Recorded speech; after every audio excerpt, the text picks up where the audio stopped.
One evening, Thomas brought his last train to the junction. Percy was glad to see him. "Are you on your way to the big station, Thomas?" "Yes, I am. Why?" "Because I'm going there too. I think something's up." Toby looked up at the sky. "Where?" "Not up there. Down here," laughed Thomas. "How can something be up when it's down?"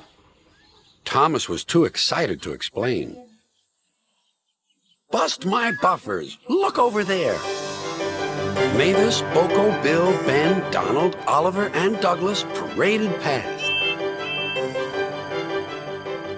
"Good evening, you three," whistled Donald. "Aren't we all a fine sight?" "Very splendid indeed," admired Toby. "Sorry we can't stop. Sir Topham Hatt wants us all together at the station." "What is this about?" asked Thomas. "Sir Topham Hatt has a plan," answered his driver. "Come on." So they followed the other engines to the big station at the end of the line.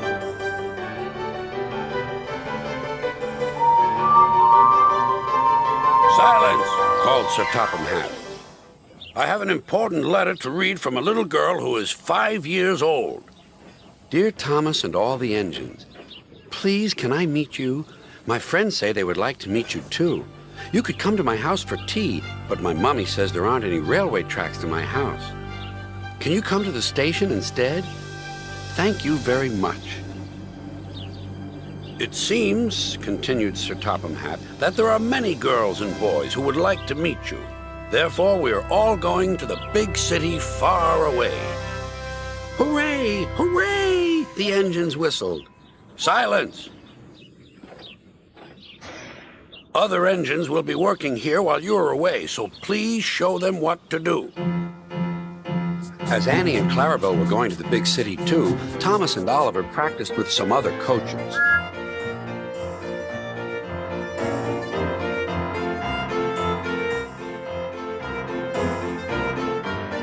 Thomas grew more and more excited. Too excited for his own good.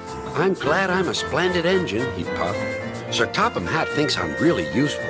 I had a race with Bertie once. I whooshed through the tunnel and stopped an inch from the buffers." Then Thomas made his mistake. "Just like this," he boasted.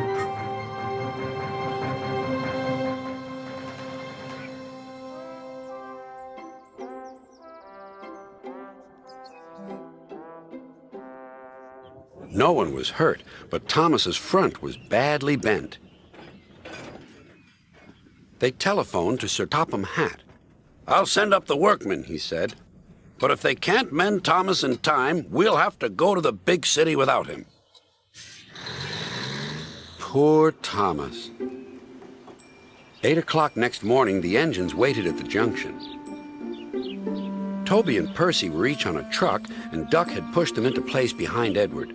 Gordon, James, and Henry were waiting to lead off. They whistled impatiently. Sir Topham Hatt looked at his watch. "I'll wait 1 more minute for Thomas, then we have to go."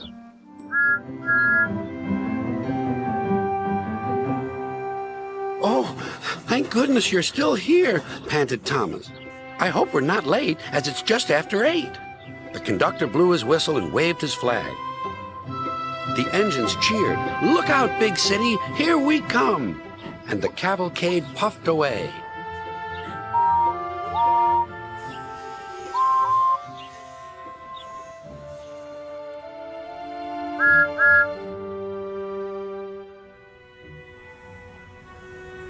Later in the big city, all the engines were lined up in a splendid shed.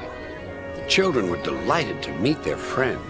"I'm glad the little girl wrote to us," whispered Thomas to Percy.